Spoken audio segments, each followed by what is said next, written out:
Sabarmati online classes में आप सभी का स्वागत है। इस वीडियो में हम क्लास 12th हिंदी के अंतर्गत पंचलाइट कहानी के अंतर्गत गोधन का चरित्र देखेंगे।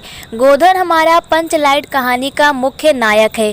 तो यदि आप लोगों ने पंचलाइट कहानी का सारांश का वीडियो न देखा हो तो कमेंट और डिस्क्रिप्शन बॉक्स में आपको लिंक मिल जाएगी, उसे वहां जाकर जरूर देखिएगा। तो चलिए इस वीडियो में हम लोग देखते हैं गोधन का चरित्र, क्योंकि जो गोधन है वह पंचलाइट कहानी जो कि फणीश्वर नाथ रेणु द्वारा रचित है, इसका प्रमुख पात्र या फिर नायक है। तो सबसे पहले हम लोग शुरुआत में थोड़ा सा परिचय के रूप में लिखते हैं कि फणीश्वर नाथ रेणु जी की आंचलिक कहानी पंचलाइट में ग्रामवासियों की मन स्थिति की वास्तविक झलक दिखाई गई है। मीन्स इसमें जो ग्रामवासी हैं इनके मन की जो स्थिति है उसका यहाँ पर वर्णन किया गया है, जिसका प्रमुख पात्र या फिर नायक गोधन है।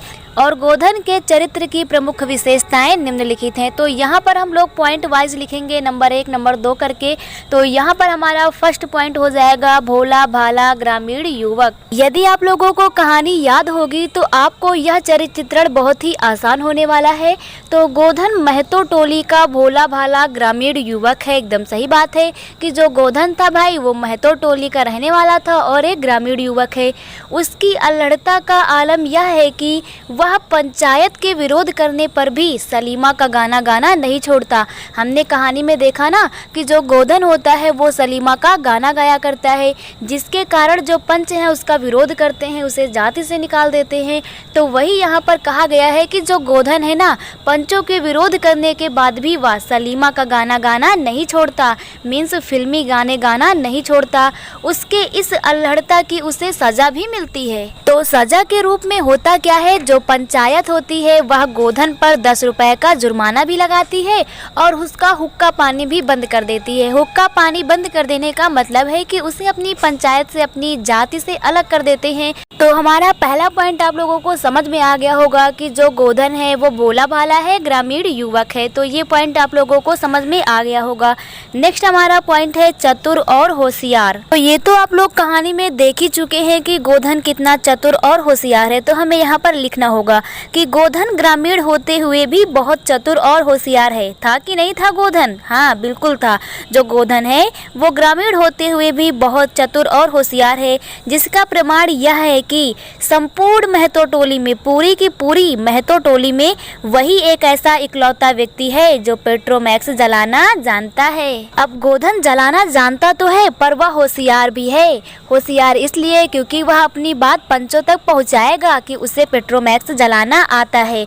तो जब महतो टोली के सामने पंचलाइट जलाने की बात शुरू होती है तो वह अपनी प्रेमिका मुनरी, उसकी प्रेमिका का क्या नाम था? मुनरी। तो मुनरी को यह बता देता है कि वह पंचलाइट जलाना जानता है। तो मुनरी क्या करती है? मुनरी यह बात पंचों तक पहुंचा देती है कि गोधन जो है उसे पंचलाइट जलाना आता है। तो पंचलाइट जलाने के लिए गोधन को यहाँ पर बुलाया जाता है। तो यहाँ पर होता क्या है कहानी में कि जो सभी लोग होते हैं वो पंचलाइट तो ले आते हैं, परंतु उसको जलाने के लिए स्पिरिट की ज़रूरत पड़ती है, बत्ती की ज़रूरत पड़ती है, उसको लाना भूल जाते हैं। तो यहाँ पर गोधन क्या करता है कि वो स्पिरिट के बिना ही पंचलाइट जला देता है। तो वही यहाँ पर हम थोड़ा सा लिखते हैं कि उपस्थित जन समूह में फिर मायूसी छा गई, लेकिन गोधन बड़ा होशियार लड़का है, बिना स्पिरिट के ही पंचलाइट जलाएगा और लोगों के दिलों का जो मैल था वो दूर हो गया। मैल दूर हो जाने का मतलब है कि जो गलतफहमियां थी, जो कड़वाहट थी गोधन के विरुद्ध, वह मिट गई, दूर हो गई। तो सभी लोग क्या कहते हैं? गोधन बड़ा काबिल लड़का है। कब कहते हैं? जब गोधन जो है बिना स्पिरिट के ही पंचलाइट जला देता है। तो हमारा सेकंड पॉइंट भी आप लोगों को क्लियर हो गया होगा, चतुर और होशियार। नेक्स्ट हम थर्ड पॉइंट देखते हैं स्वाभिमानी। अब गोधन पंचलाइट जलाने तो गया परंतु उसने अपने स्वाभिमान की भी रक्षा की। तो गोधन बड़ा स्वाभिमानी युवक है।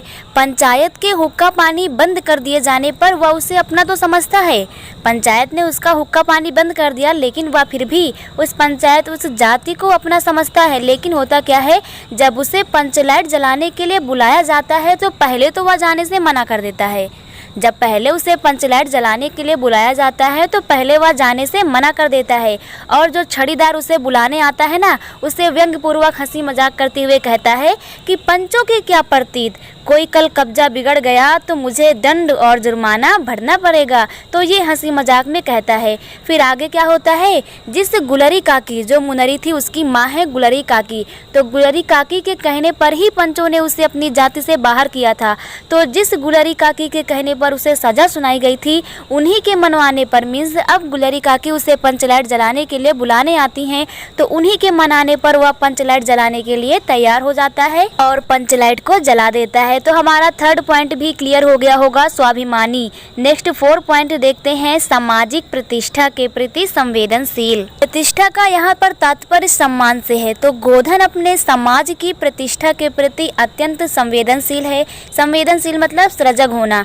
पंचायत ने उस पर 10 रुपए का जुर्माना किया और उसका हुक्का पानी भी बंद कर दिया है, किंतु जब उसकी पंचायत और समाज की प्रतिष्ठा पर आ बनती है, मीन्स उसके समाज की प्रतिष्ठा की बात होने लगती है, सभी टोलियों के लोग उनकी टोली पर हंसने लगते हैं, तब वह क्या करता है कि अपने पूर्व का जो अपमान है, मीन्स जो पुराना उसका अपमान है, उसे पूरा भुला देता है वो, और अपने अपमान को भुला करके पंचलाइट जलाने के लिए वह तैयार हो जाता है और बिना स्पिरिट के ही पंचलाइट को जला करके वह अपने समाज, जाति, पंचायत की मान प्रतिष्ठा की रक्षा करता है। तो हमारा 4th पॉइंट सामाजिक प्रतिष्ठा के प्रति संवेदनशील भी आप लोगों को क्लियर हो गया होगा। नेक्स्ट एंड लास्ट पॉइंट हम लोग देखते हैं निष्कर्ष। निष्कर्ष में हम लोग बताते हैं कि इस प्रकार जो कहानीकार है मीन्स फणीश्वरनाथ रेणु जी ने गोधन को एक प्रगतिशील जनहितकारी युवा के रूप में प्रस्तुत करके यह संदेश दिया है कि व्यक्तिगत मान प्रतिष्ठा से मीन्स आपकी खुद की मान प्रतिष्ठा से बढ़कर आपके देश, जाति और समाज की प्रतिष्ठा होती है। तो व्यक्ति को सभी प्रकार से अपने देश, जाति, समाज की प्रतिष्ठा की रक्षा करनी चाहिए। देश के सम्मान के लिए हमेशा कार्य करते हुए तत्पर रहना चाहिए। तो आप लोगों को पंचलाइट कहानी के मुख्य नायक गोधन का चरित्र चित्रण क्लियर हो गया होगा। Thank you.